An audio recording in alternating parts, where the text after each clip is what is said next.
Chapter number 2 જેનો પ્રશ્ન number 3 શેરની સંપૂર્ણ ફેરબદલીની વિધિ સમજાવો। આ અગાઉ આપણે શેર ફેરબદલી અંગે કંપની ધારાની જોગવાઈઓ જોઈ હતી। એ જોગવાઈઓને ધ્યાનમાં રાખી અને શેરની ફેરબદલી કરવામાં આવે પણ એક ખાસ ભૂતકાળમાં ચર્ચા કરી ગયા છીએ।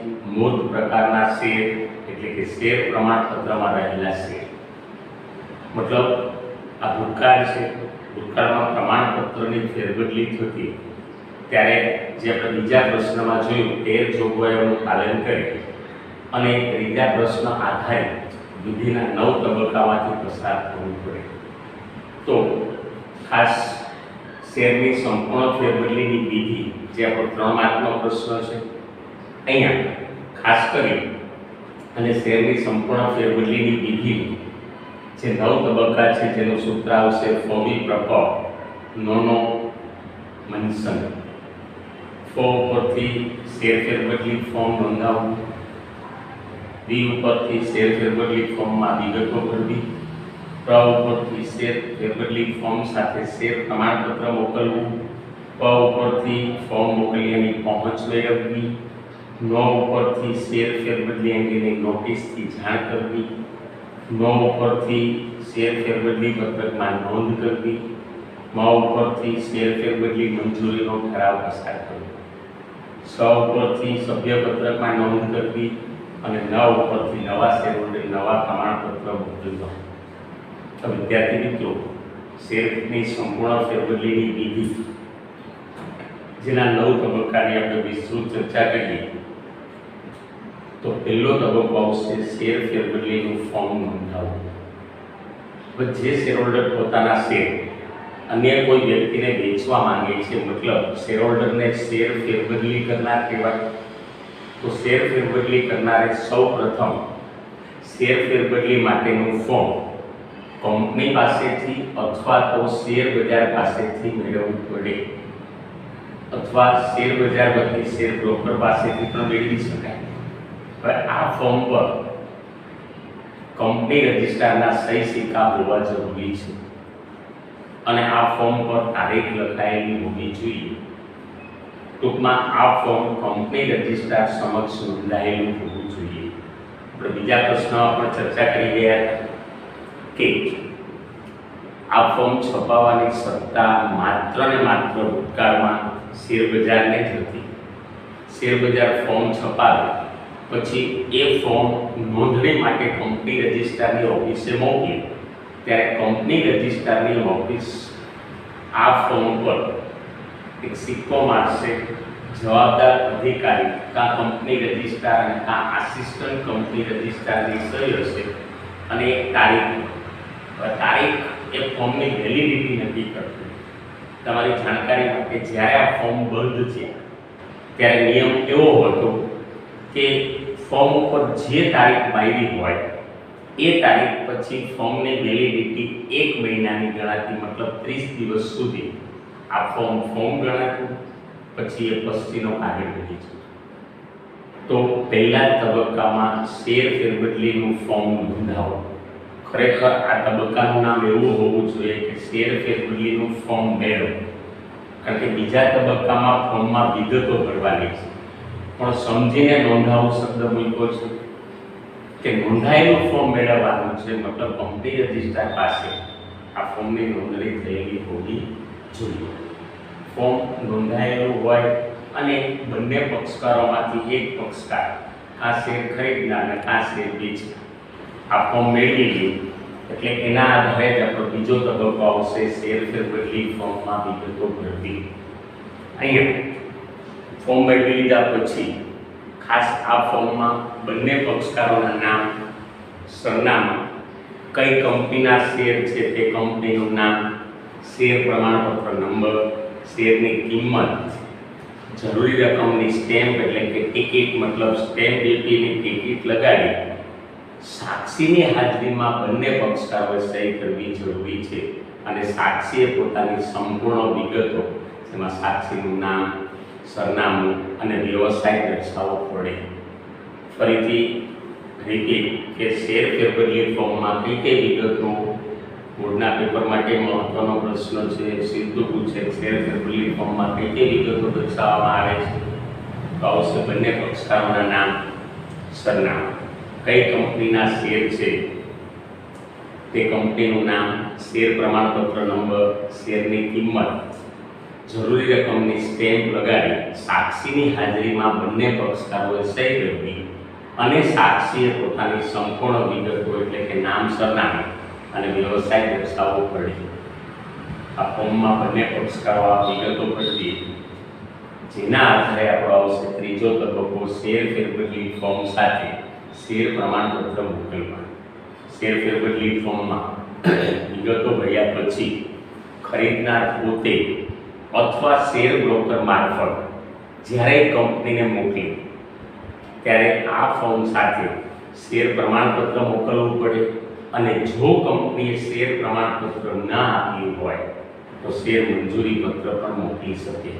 આનો ઉલ્લેખ આપણે બીજા પ્રશ્નમાં જોગવાઈમાં પણ આવી ગયો હતો કે ફોર્મમાં વિગતો ભરાઈ જાય એટલે કંપનીને મોકલતી વખતે તેની સાથે પ્રમાણપત્ર મોકલવું જ પડે, પણ પ્રમાણપત્ર ન હોય તો શેર મંજૂરી પત્ર પણ મોકલી શકાય. પ્રમાણપત્ર ન હોય એનો મતલબ એ નથી કે શેરહોલ્ડર પાસેથી પ્રમાણપત્ર ખોવાઈ ગયું, ચોરાઈ ગયું, ફાટી ગયું, ખરાબ થઈ ગયું. એમ નહીં, કંપનીએ પ્રમાણપત્ર ના આપ્યું હોય તો જ તેના બદલે શેર મંજૂરી પત્ર મોકલી શકાય. આ રીતે ત્રીજા તબક્કામાં આ ફોર્મ ભરાઈ જાય અને ફોર્મ કંપનીને મોકલવામાં આવે ત્યારે તેની સાથે શેર પ્રમાણપત્ર અથવા શેર મંજૂરી પત્ર મોકલવામાં આવે છે, જેના આધારે આપણો ચોથો તબક્કો આવશે, ફોર્મ મોકલ્યાની પહોંચ મેળવવી. શેર ફેરબદલી ફોર્મ અને શેર પ્રમાણપત્ર કંપનીને મળી જાય એટલે સેક્રેટરી ખરીદનારને તે અંગેની પહોંચ, જેને ટ્રાન્સફર રિસિપ્ટ કહેવામાં આવે છે, એ મોકલી આપે છે, જે ફોર્મ મોકલ્યાનો પુરાવો છે. આ પોઈન્ટમાંથી એક મહત્વનો MCQનો પ્રશ્ન છે કે ફોર્મ અને પ્રમાણપત્ર કંપનીને મળી જાય એટલે સેક્રેટરી ખરીદનારને શું મોકલી આપે છે? તો જવાબ આવશે ટ્રાન્સફર રિસિપ્ટ. અહીંયા પહોંચની જરૂરિયાત એટલી છે કે ફોર્મ સાથે શેર પ્રમાણપત્ર મોકલ્યું છે અને શેર પ્રમાણપત્ર એટલે શેર નામની મિલકતનો એક દસ્તાવેજ છે. આ પહોંચ એક મહત્વનો પુરાવો છે કે શેરહોલ્ડરે અને ખરીદનારે ફોર્મમાં વિગતો ભરી સાથે પ્રમાણપત્ર કંપનીને મોકલ્યું છે. માની લો કે એક ફોર્મ અને પ્રમાણપત્ર કંપનીને મળી જાય અને કંપનીમાં ક્યાંય એ ફોર્મ ક્યાંય ગેરબદલે જાય, ખોવાઈ જાય, ગુમ થઈ જાય તો 100% જવાબદારી કંપનીની રહે છે. તે ચોથા તબક્કામાં ખરીદનાર પહોંચ મેળવવાનો અધિકાર ધરાવે છે, ફોર્મ મોકલ્યાનો પુરાવો છે, જેના આધારે પાંચમો તબક્કો આવશે, શેર ફેરબદલી અંગે નોટિસથી જાણ કરવી. તો શેર ફેરબદલી ફોર્મ અને શેર પ્રમાણપત્ર કંપનીને મળી જાય એટલે કંપની બંને પક્ષકારોને નોટિસ મોકલે છે, જેમાં વાંધો રજૂ કરવાની મુદત 14 દિવસની જણાવવામાં આવે છે,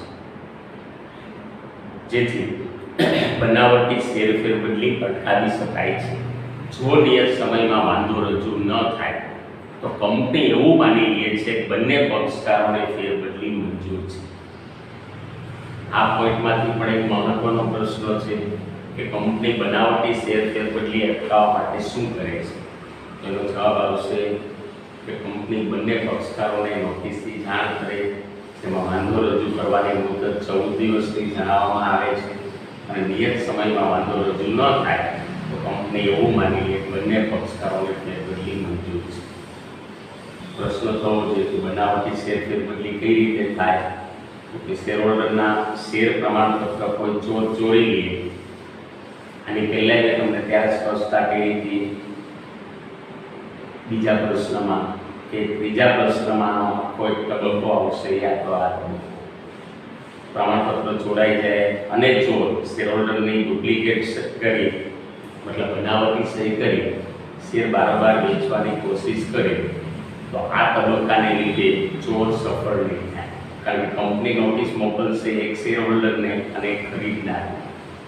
શેરહોલ્ડરને જેવી નોટિસ મળે એટલે શેરહોલ્ડર વાંધો રજૂ કરશે, તેથી કંપની હવે પછીના 6 થી 9 તબક્કા પૂરા નહીં કરે જેથી શેરહોલ્ડરને આર્થિક નુકસાન ન થાય.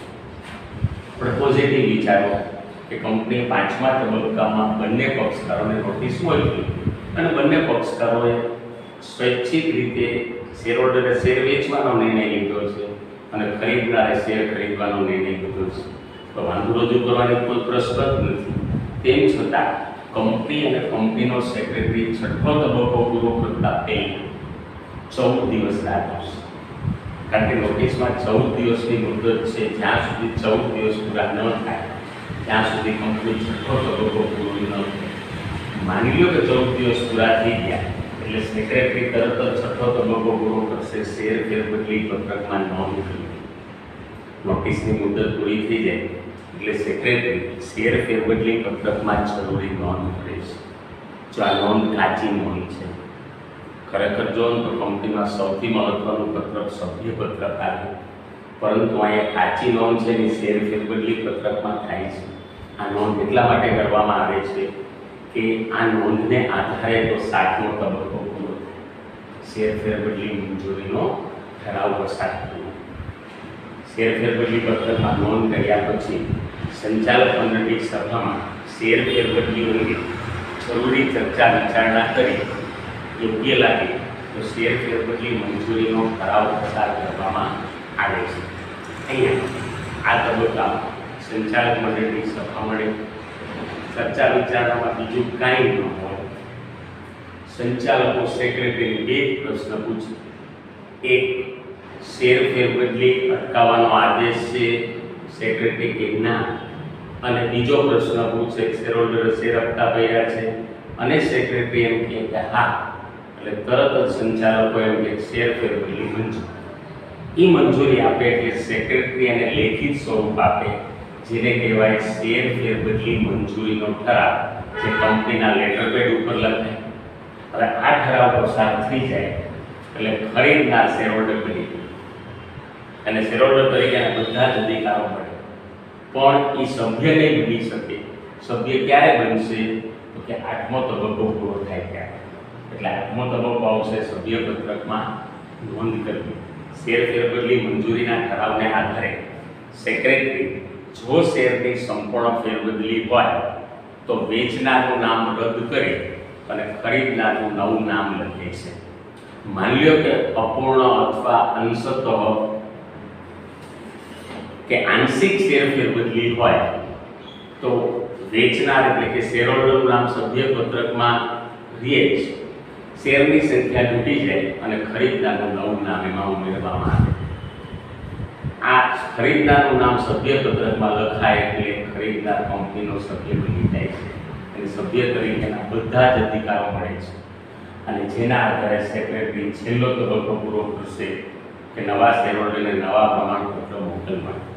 શેર ફેરબદલી મંજૂરીના ઠરાવને આધારે સેક્રેટરી નવા શેરહોલ્ડર એટલે કે ખરીદનારના નામે નવું પ્રમાણપત્ર તૈયાર કરી જવાબદાર અધિકારીના સહી સિક્કા કરાવી અને નવા શેરહોલ્ડર એટલે કે ખરીદનારને મોકલી આપે છે. આમ શેરની સંપૂર્ણ ફેરબદલીના 9 તબક્કા એક પછી એક પૂરા થાય. પહેલા તબક્કાથી શરૂ કરી 9મો તબક્કો પૂરો થાય એટલે કહી શકીએ કે શેરની સંપૂર્ણ ફેરબદલીની વિધિ પૂરી છે. આ માટે સેક્રેટરી ચોક્કસ વહીવટી ફરજો બજાવે છે, જેમાં ખાસ કરી અને વેચનાર એટલે કે શેરહોલ્ડરની સહી તેમના નમૂનાની સહી થશે સરખાવતી. જેમ આપણે બેંકમાં ચેક રજૂ કરીએ એટલે બેંકનો કર્મચારી ચેકમાં કરેલી સહી અને જ્યારે ખાતું ખોલાવ્યું હોય ત્યારે જે નમૂનાની સહી હોય તેમની સાથે સરખાવે. એ જ રીતે શેર ફેરબદલી ફોર્મમાં શેરહોલ્ડરે જે સહી કરી છે એ જ્યારે ભૂતકાળમાં શેરહોલ્ડરે શેર મેળવવા માટે અરજી કરી હોય અને જે સહી કરી છે એવી જ સહી શેર ફેરબદલી ફોર્મમાં છે કે નહીં એની સરખામણી કરે. આ મહત્વની વહીવટી ફરજ સેક્રેટરી બજાવે છે. Thank you. જય હિન્દ, જય ભારત. હવે પછીનો પ્રશ્ન નેક્સ્ટ લેક્ચરમાં. Good day.